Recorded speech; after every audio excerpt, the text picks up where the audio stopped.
I work a 9 to 5, Monday through Friday. And look where I'm at. Look what I'm doing. I'm going for a walk. I'm making time for what I love. And what I love doing is going for long walks and talking to a camera, making content. And that's not the only thing I make time for. I make time for working out. I make time for reading. I make time to go see my grandparents. I hung out with my grandma yesterday and we were chilling for a while. I make time for things that are important to me. And for a while, I didn't know how to do that. But then I learned 4 things that I practice in my life that allows me to have time for what I want to do. So I'm going to explain why you feel like you don't have enough time. And I'm going to break down the 4 things that I do that's allowed me to fix that and that will help you fix it. And when you get these things, you are not going to feel like you're not making the best use of your time anymore. Like that guilt you go through, it's not a big guilt, but you can feel it in the backdrop, that small guilt that you're not doing all you could be doing. You're not going to feel that anymore. I have not felt that in years. And it's such a nice way of being. It is such a nice way of being. You're going to be able to spend more time on your passions. And you're not going to be as distracted as much, especially when we get to the 4th thing. You will not face too many distractions. And that's really going to help you out with your time. And lastly, you will be in the rhythm of productivity. Where you're just flowing through life and time isn't like the enemy anymore. It's a friend. You'll be making friends with time. So we're going to dive into how you can do that. And first, why do you feel like you don't have enough time? The simple answer is that you never learn how to manage your time. You never learn what time management actually is. And I'm going to break down what that is. I'm going to give you tips on how you can improve your time management. And it's not going to be like then you have to plan from A to B what you're going to do. Like, I'm not going to be talking about that. I don't feel like talking about that in this video. So these are going to be different things, okay? And the first thing, please don't click off the video when I say this. Don't click off. But the first thing you can do to manage your time better and just have more time in your day is to sleep less. I know. I lost you. I'm sorry. You got to sleep less. And I was talking to a friend of mine yesterday. We were sending voice memos back and forth. And I've been helping her with her sleep because she really wants to get that unlocked. And she sent me a voice memo and said, look, Faith, I found out that 8 hours works really well for me. And I'm listening to it. And I'm like, yeah, I'm glad you said that. That's so funny you said that because she used to get like 10, 11, 12 hours of sleep. Not intentionally. She just slept late. Like, she didn't think about waking up earlier. She didn't have to. She just slept late. But she wanted to be more on her game. And now she's telling me I went from getting that much sleep to less sleep and I feel better and I like it better. And I wish I could like tell somebody and them to actually hear me when I say, you don't need as much sleep as you think you do. And that goes counterfeit to what so many people tell you, which is get more sleep, get more sleep. You really only need 7 to 8, 9 if that works for you, hours of sleep. You got to figure out what works for you. But sleeping late has to end because if you sleep late, that means you're getting more sleep. So you got to get up earlier so that you can get the 8, 7, or 9 hours of sleep you actually need instead of 10, 11, 12. And I know you don't do this intentionally. You do this because you don't feel like you really need to wake up early. Like, there's no need. It's not even in your mind to think, let me wake up early. So I'm putting it in your mind, like, wake up early. And what this does is when you wake up early, you are going to have more hours to do what you want. I have to go into work at 9 a.m. I got up at 5 a.m. today. And in that time, I worked out, I meditated, I wrote a little script for this video.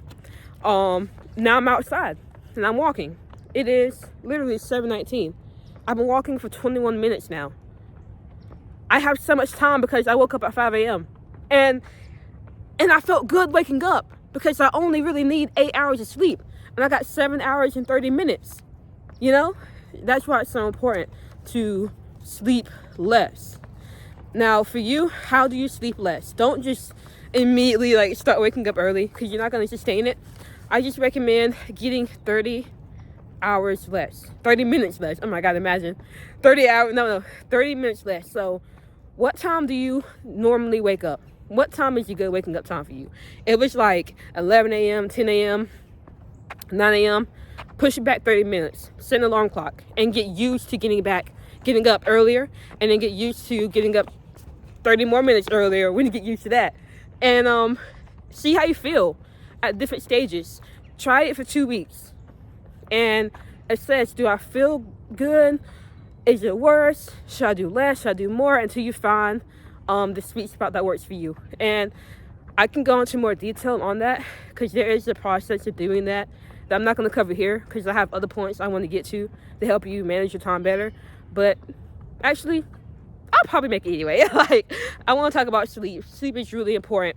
But yeah, figure out what time you normally wake up and then start pushing it back 30-minute increments and spend 2 weeks getting adjusted to it, and then push it back more until you find that between 7 and 9 hours of sleep that works for you.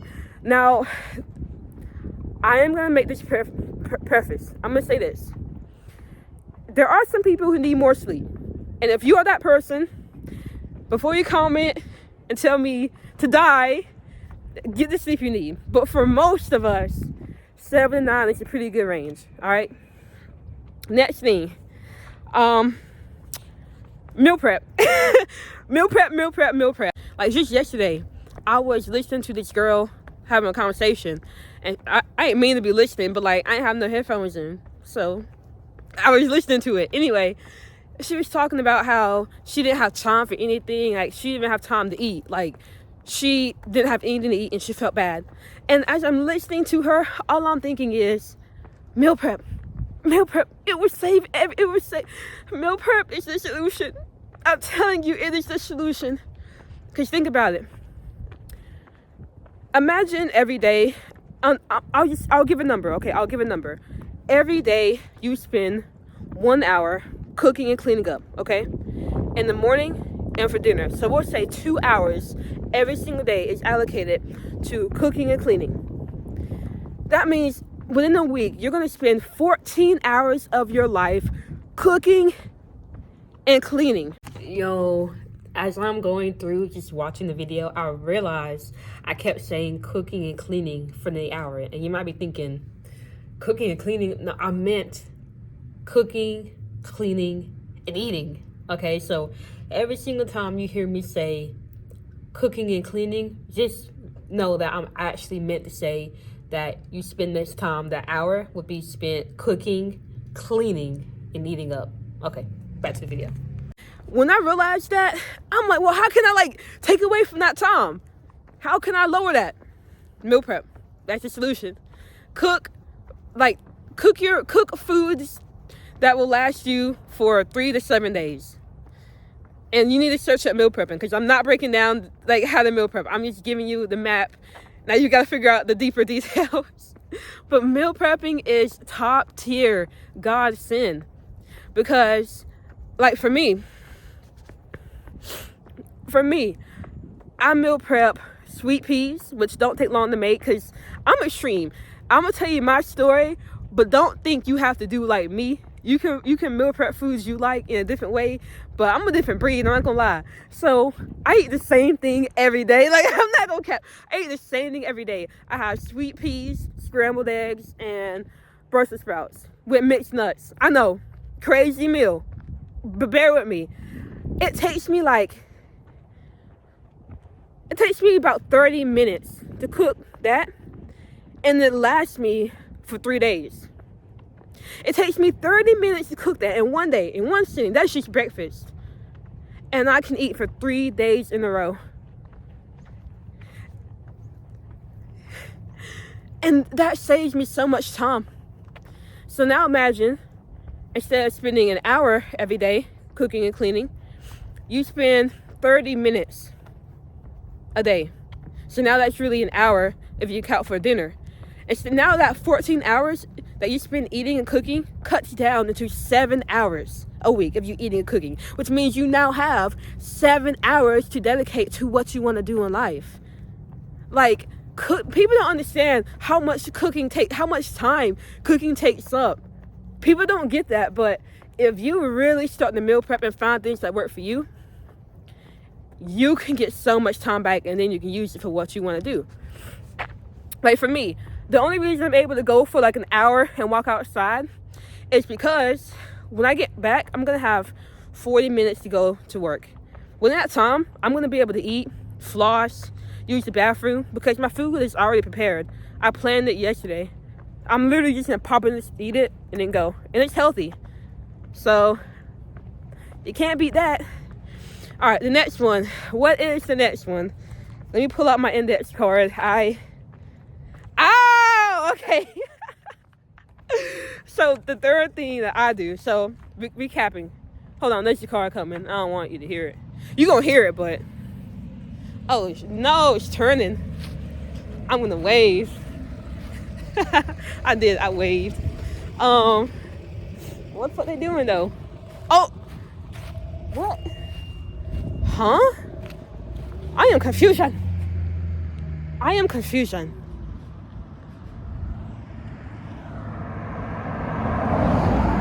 Alright. My bad. I'm sorry for the interruption. Okay, recapping. So the first one is sleep less, and the second one is meal prep. If you do those things, you will get so much more time back to do what you want. Next thing is, when you wake up in the morning, it's time to go. Don't hit snooze. Don't lay in bed. Don't grab your phone. It's time to get to work. You want to know what I did this morning? When I woke up, I got out of bed and immediately drank some water, put on my clothes, and got ready for the day. I wasn't ready. I didn't even turn on music. I just got up and started getting ready. Like, as soon as my eyes opened, I'm up, I'm at it. And then I meditated, and I wrote the script that you saw me hold up. And then I worked out, I did some push-ups, I stretched my body, and then I read. And now I'm out here. When I wake up in the morning, I am doing exactly what I want to do. And it's because I have things... Oh no, I wish I could show you, but I can't. It's a fox. He got ran over. I wish I could show you this. Hold on, I gotta pause the video. I'm back. Sorry about that. I just felt a lot of energy in that moment. But anyway, yeah, when you get up, get to work. And the only way you'll be able to get to work and do what matters to you is if you schedule it, if you have a plan. You know, I didn't just wake up and automatically think, oh, do this, do that. No, the night before I wrote that, I sat and thought, what do I want to do as soon as I wake up? How do I want my day to look? And I put that down on paper. And then, I put it on my notes app, my phone. Took a screenshot. I'm gonna put it up here. I took a screenshot and I put it on my wallpaper. So when I woke up to turn off the alarm on my phone, I could already see the schedule that I had created. And then I just went ahead and did it. I just did it. So don't think like if you just wake up, you'll be productive and do stuff. No, you have to plan it out. You gotta plan it out from the minute you wake up. And you don't have to plan out like all your day. Like, you just need to plan out the morning, because the morning is the best time to take action to reach your goals. It really is. So for me, my philosophy is I'm going to work freaking hard, monk mode, no distractions, locked in until 2 p.m. And then after 2 p.m., I'm doing whatever. I'm chilling. And even then, like, I get about 5 until 12, it's when I'm really, really locked in. But honestly, really, it's 5. I know, I keep like going back, like keep taking back more time, because I'm locked in until I eat breakfast. Then at breakfast, I feel like I'm 80% locked in, but not 100%. But I still be doing stuff, but like, anyway, let me not, forget it. Forget about it. Just plan out your day, okay? Plan out your day. And as soon as you wake up, execute. And here's my schedule. All right, what's the last point? So I can stop. I like recording. I got a book though. I'm yelling. My bad. I got a book in my bag, and I want to read that hoe. Okay, what's the fourth thing? Okay. The fourth thing, it is that damn phone. It's that damn phone, yo. Okay, have a boring phone. That's the last point. I was going to the store with my girl. Oh my God. I shouldn't have said her name. You didn't hear it. I'm gonna bleep it out. You ain't gonna hear it. Anyway, I'm going to the store with my girl. And we get in my car. And the art starts playing, like it connects, Bluetooth connects, and the radio starts playing a song I ain't never had in my playlist. And I'm like, okay, well, I'm about to turn this hoe off. So I reach in my pocket to get my phone, but it won't there. My phone is in her apartment. And immediately I start like beating the wheel, like, no. She's like, what? I'm like, I left my phones. And she's like, well, we can go get it. But I'm like, nah, I don't really need my phone like that. I just want it for the music. But you got good taste in music, so you can have the ops. We drive to the store, come back, everything's chill. The only reason I didn't want my phone, like I didn't have a panic attack like most people, because most people, if they don't have the phone on them, they don't know how to function. Like, they don't know how to function. But the only reason I didn't care was because my phone boring. I made it boring by taking off every single thing on my homepage. Like, my phone is boring as heck. I get on there, there's nothing to do. I ain't got social media on my phone. The only thing close to social media I have is YouTube. Now, when I open YouTube, them shorts be getting me a little bit. I ain't gonna lie. Them shorts be getting me a little bit. But other than that, I ain't got nothing entertaining on my phone. I ain't even got games. I don't have any apps on my home pages. I'm gonna put them on the screen. The only app you'll see are like educational apps that I want to be on, or my banks. Because, you know, financial stuff is important. But other than that, nothing. My phone is boring.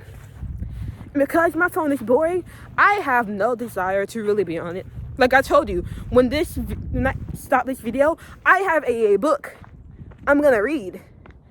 Because I don't even want to be on my phone. Like, it ain't nothing to do up here. Unless I'm calling my friends, you know, FaceTiming them, or got music playing. Other than that, I don't really need it. And because I have a boring phone and I don't need it, when I wake up in the morning and I have all this free time, I don't automatically give it to my phone because there's nothing to do up there.